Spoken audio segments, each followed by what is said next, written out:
Welcome to a special edition of the Nitro Performance Guy, a visual study of header flames.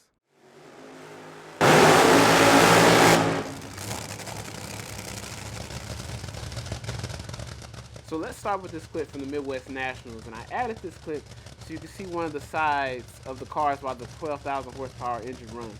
You can see the exhaust coming out of the pipes in sequential order. I slowed this down so we can really see what is happening. The cylinders do not all fire at the same time at idle or under racing RPMs. On this particular warm-up, you're going to see this, you're going to see that crack of the throttle that some of the teams do solely for the fans. There's no performance advantage or disadvantage to doing it. A lot of the teams just like to eliminate variables. This is a funny car engine. It's rated at the same power level as the top fuel dragster. However, the Nitro funny car has a few necessary configurations. Like, check out how low to the ground those header pipes lay, about 2 inches above the ground.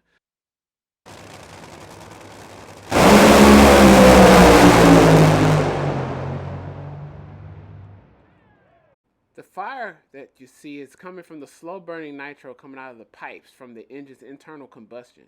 The flame body, or the most visible part of the flame, is where we can see all the colors. This is what does not look real when you're in person because of the human eye's latency. The flames appear continuous as they shoot out of the header pipes.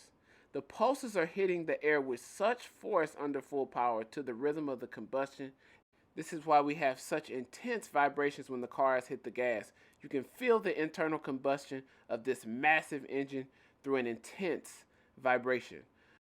Under racing RPM, 8,500 RPM is what the engines go to at the step of the throttle. They take out timing, manipulation of up to 25 degrees, retarding the engine's RPM to about 7,000 to keep the tires hooked up and allowing the car to properly accelerate through the shake zone.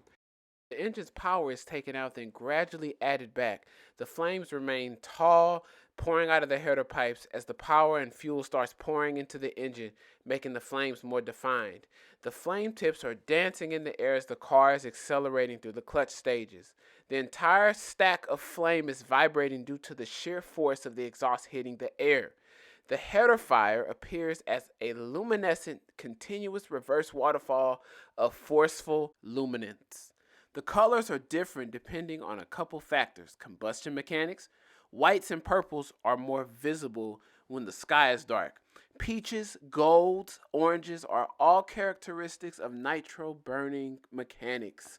More orange is present in a white flame in a richer mixture, while more golden white flames could come out on a leaner setup. Rich fuel means they're adding more fuel into the engine. Leaner is they're not using as much fuel. So you'll see differences in the color actually.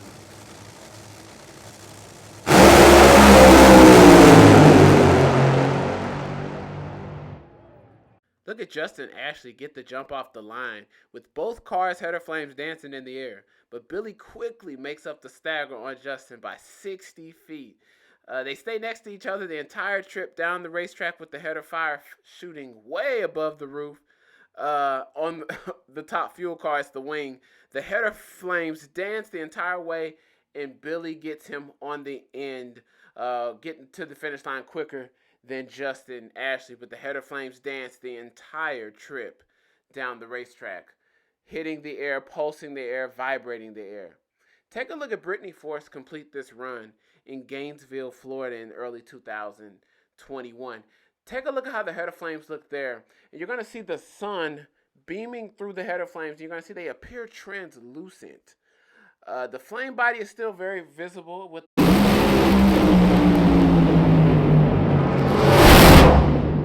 3.902 John. 3.9. So the more sun that's on the racetrack, the more ghostly they appear. You can see the outline of the header flame. The flames are still the same size as they would be at nighttime, but you can see less of it when there's sunlight shining through the header flames. As you see John Force and J.R. Ty across the finish line in Vegas in this very, very nice run here.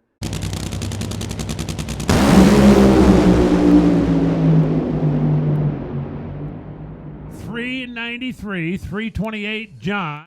When the drag strip is in the shade, you can see a bit more information in the fire, in the flame body. Look at the header pipes as the cars approach the finish line and the fuel is being forced through the engine. You can see the big header flames. They get bigger at the end of the racetrack because there's really forcing that fuel through the engine. These cars burn so much fuel, and you can really see that in the header flames. That's the slow burning nitro that you're seeing. You're seeing all that beautiful color.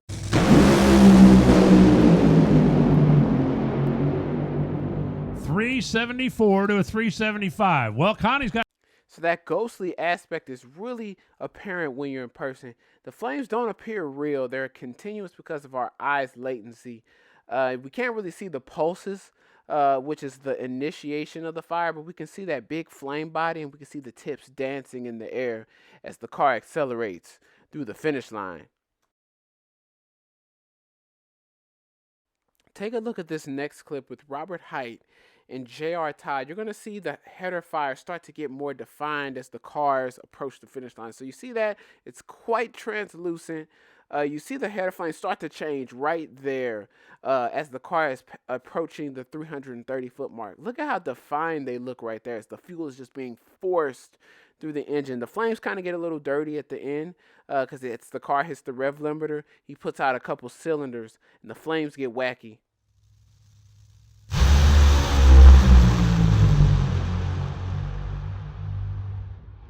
So now we're going to start to see how the header flames look during nighttime. So it really takes a really high dynamic type of camera situation to really capture all the information that is present at nighttime. You can see the most information under a dark sky, but a lot of the cameras can't discern that white light that they're seeing into all the information in colors that is truly present.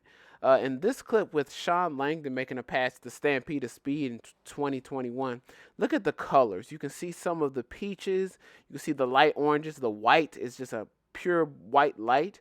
But there's a lot of color in that flame body there. You can see the purples and the whites, and sometimes blues are even in there.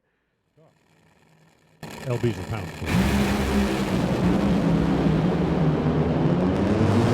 How about John Force goes 3.8? 332 miles an hour. Under the lights, the header flames are a brilliant display of spiritual proportions. The flame tips dance to the rhythmic pulses of the engine's concussions. The tips are blown back and dance in the air as the flames lay back in the turbulent air around the car as it accelerates. Again, we see a blown out white light in the body of the header flames under the lights because the flame is very bright, almost like staring at the sun. The flames dance as they work with the downforce, more critical on a short wheelbase funny car. We see a green tint on John's flames as they both accelerate through the finish line at over 330 miles per hour. On this one, we see a top fuel example of a night run, and we can see the header flames are dancing in the air, and they're very, very big and brilliant, shooting over the roof, but they're laying back in that turbulent air of a 330 mile per hour run for Brittany Force. Those wings are about 7.5 feet in the air, and the header flames are definitely touching them. Not necessarily touching them, but they're shooting up there with them. So that just indicates just how giant that flame body can extend into the air on a top fuel car and on a nitro funny car as well. You even have header flames on a burnout. There can even be header flames on the burnout. This is actually pretty common. They richen up the fuel mixture to save parts and cool the engine before the launch. That's why you also see all of the drop cylinders.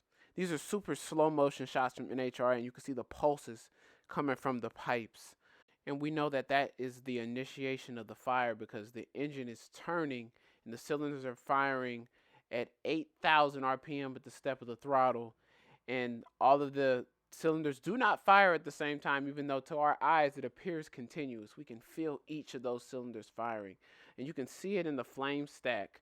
And you see they're really defined with these slow motion shots. You get more frames in the shot because that is just how hard and how fast those header flames are shooting out of the pipes.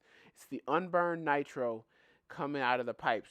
So now, because there's a little sun on the racetrack in this run here, we see the header flames appear translucent, but you can still see all three stages of the header flame. The pulses at the tips, the body in the center, and the flame tips at the very top of the header flame. Look at that vapor trail coming off that wing. So, to recap, why do we have nitro header fire? Nitromethane burns extremely slow. The continued internal combustion of the nitro touching the atmosphere is the header flame. The fuel solidifies in this process. The cars burn a tremendous amount of fuel. 32 fuel injectors are active under racing RPM. There's a lot of information that can be gathered from the header fires: color, size, and shape. The flame is produced no matter the time of day, most visible in the evening to nighttime hours when there is no sun on the racetrack. Three parts of the nitro header flame: the pulse, initiation of the flame at the header opening, not as obvious as some of the other parts. Purple, peach, white fire. This is very, very active as it's under racing RPM. It's 8,500 at the step when they go full song. The flame body, combined fire from header opening. It's the largest part of the header fire. It's the most visible. Its lucent properties under sunlight, daylight, dusk. Anytime the sun is still out and it can bleed through the header flame. Bright white, peach, purple, golden fire under a dark sky. Laid back at speed. This is also very active, but it appears continuous to our eyes due to our latency. And lastly, the flame tips, located at the tallest part of the header flame stack. The tips dance in the turbulent air to the rhythm of the engine's internal combustion. Translucent, ghostly, peach white tips. The flame tips are extremely active. They're in a different position at each part of the run. You can see the vibration through the tips to the rhythm of that engine. They weren't shy. 388 to a 389. Ron Capps a little late on the parachute down there, but it finally does blossom on the Napa car. Let's make sure he gets that baby woed down. Ron Capps takes the Napa car 3 feet from the beach.